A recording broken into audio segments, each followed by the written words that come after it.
que é revelação e o que é inspiração? Não são a mesma coisa, mas para entender o quanto esse assunto é importante para quando nós chamarmos a Bíblia de Palavra de Deus, fica comigo até o final desse vídeo. Olá, bem-vindos ao canal, meu nome é Deise Ferreira dos Santos, já te convido a se inscrever, deixar o like no vídeo e assista esse vídeo porque o tema de hoje é fundamental para nós entendermos por que chamamos a Bíblia de Palavra de Deus. Por que esse livro que já foi tão perseguido e tentaram destruí-lo várias vezes ao longo da história, porque ele sobrevive, porque ele nos impacta, porque ele tem tantos testemunhos à sua volta de mudanças e transformações de caráter e de vida. Você já parou para pensar que a Bíblia é um livro que transforma tantas e tantas milhões e milhões de pessoas? E ao longo dos séculos, realmente um livro tão perseguido durante tanto tempo, como pode ele não se perder na história? Como pode ele ser tão preservado? Isso está ligado com a sua origem. Nós entendemos que a Bíblia ela vem da revelação e da inspiração divinas. Mas o que seria um termo e outro? O que é revelação e o que é inspiração? Algo que nós precisamos entender é que Deus se revela ao homem. A revelação é uma atitude divina de promover a comunicação com a criatura, de que Deus tem uma intenção em ter o relacionamento conosco. A revelação ela se faz necessária porque o homem não tem capacidade de, por si só, buscar e achar informações sobre o seu próprio Criador. Então Deus vem até o homem e dessa forma se faz conhecido à medida que ele se revela. A revelação de Deus, ela para nós nunca será total, porque é impossível conhecer Deus totalmente.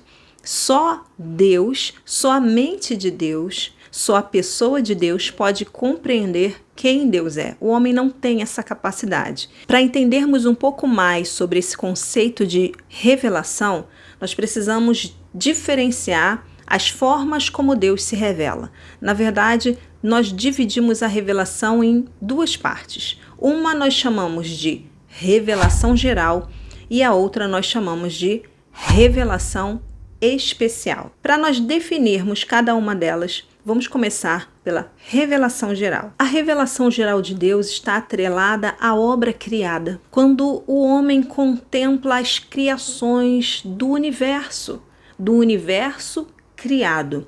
Quando o homem contempla as águas de um grande rio, as cachoeiras, o céu, o sol, a lua, as estrelas, quando o homem percebe a beleza de uma folha de uma árvore, quando o homem consegue diferenciar quantas variedades de flores, animais, seres complexos, até mesmo nos seres unicelulares, quanta complexidade exige para a existência da vida, para a criação e a manutenção da vida.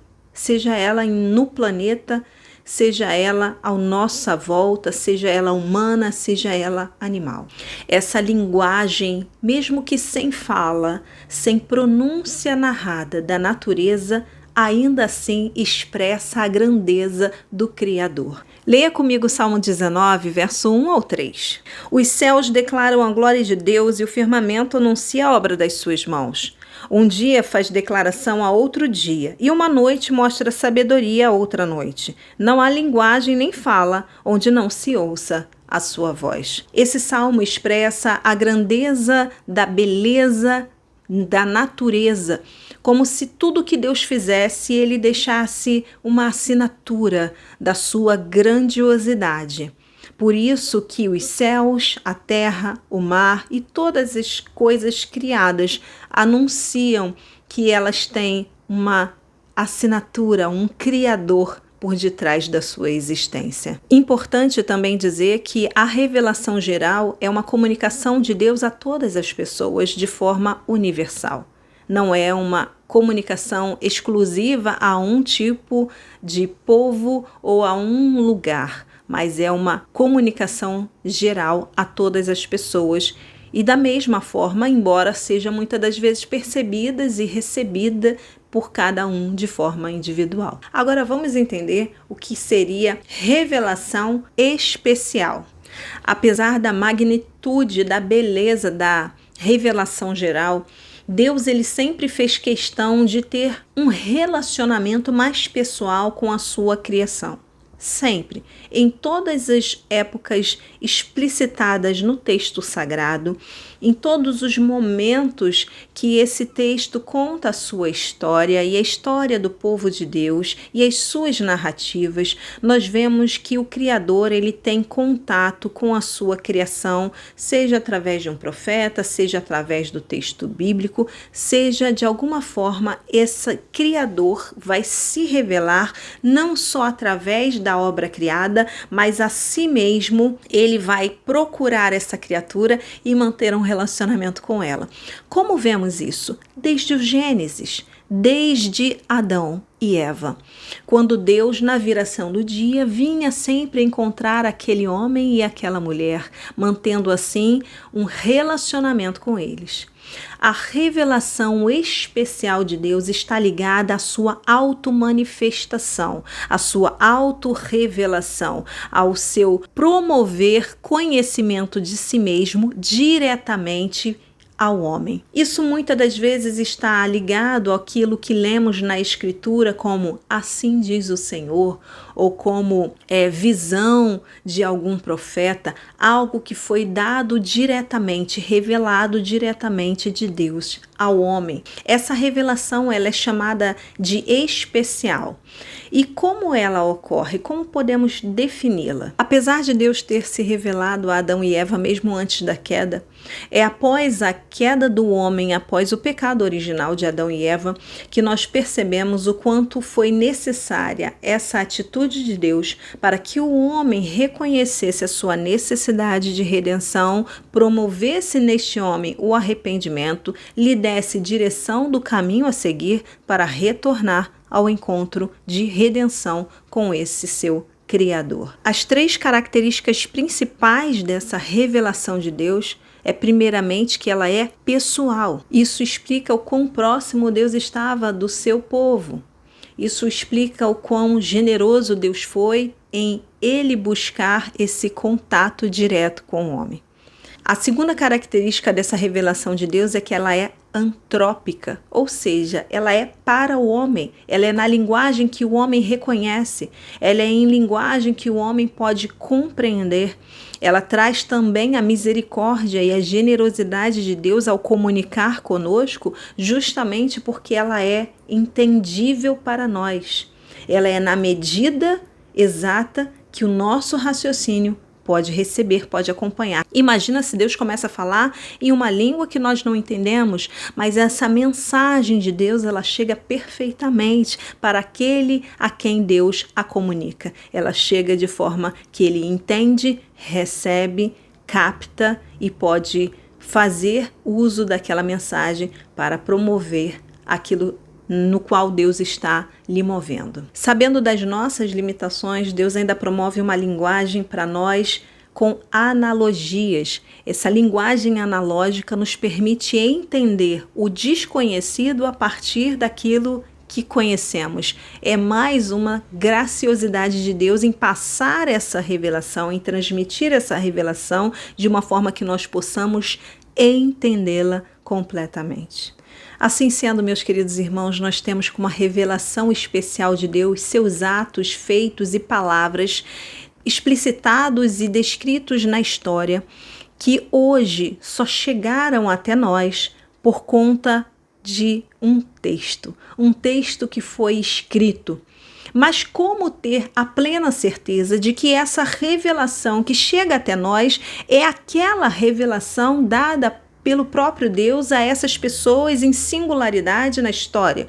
Como entender que a revelação de Deus nos alcançou no dia de hoje e que temos um texto escrito que reflete, que, na verdade, reproduz esta revelação? É simples, porque cremos que a Bíblia foi inspirada. E aqui nós vamos definir então o conceito de inspiração divina. Nós entendemos aqui o conceito de revelação de Deus. Todas as vezes que o Senhor se apresenta, se manifesta, automanifestações de Deus através de seus atos, feitos, palavras, na história de forma particular.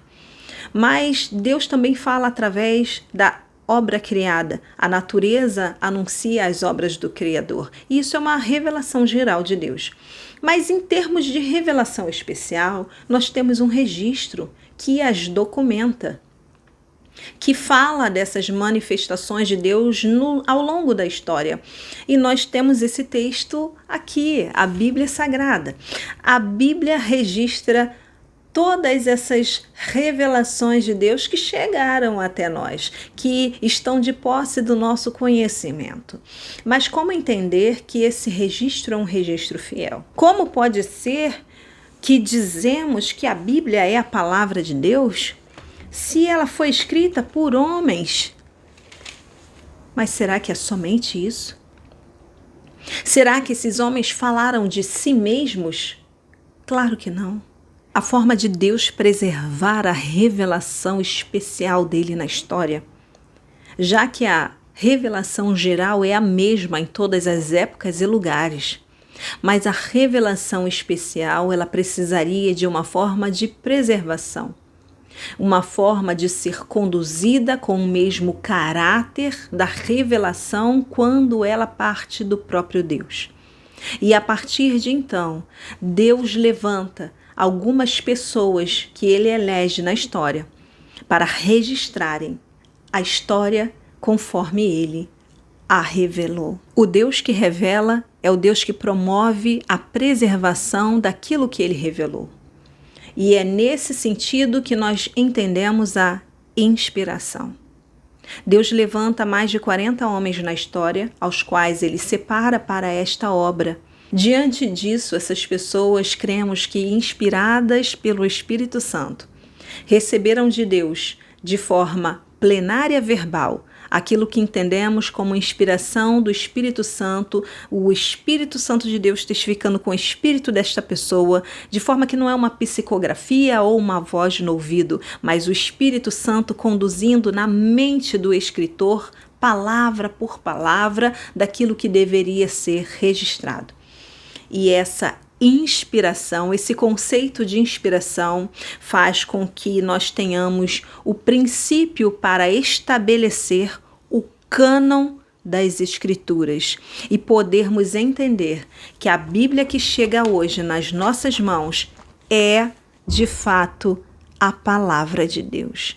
Então, a inspiração, ela é pelo Espírito Santo de Deus, preservando aquilo que havia sido revelado ao longo da história. Isso está diretamente ligado ao conceito do cânon. Você sabe o que é isso? O cânon das Escrituras, você sabe como ele foi definido, como ele chegou até nós da forma que está hoje? Então, isso é matéria para o próximo vídeo e eu encontro você lá, se Deus quiser. Espero que você tenha gostado desse vídeo, espero que ele tenha abençoado você, sua casa, sua família e que nós, numa próxima oportunidade, possamos estar aqui de novo, falando e estudando um pouco mais sobre a palavra de Deus. Que Deus te abençoe. Esse é um canal cristão para sua edificação. Eu sou Deise Ferreira dos Santos. Se inscreva, ative o sino das notificações e um beijo e até o próximo vídeo. Amo você em Cristo Jesus. Tchau!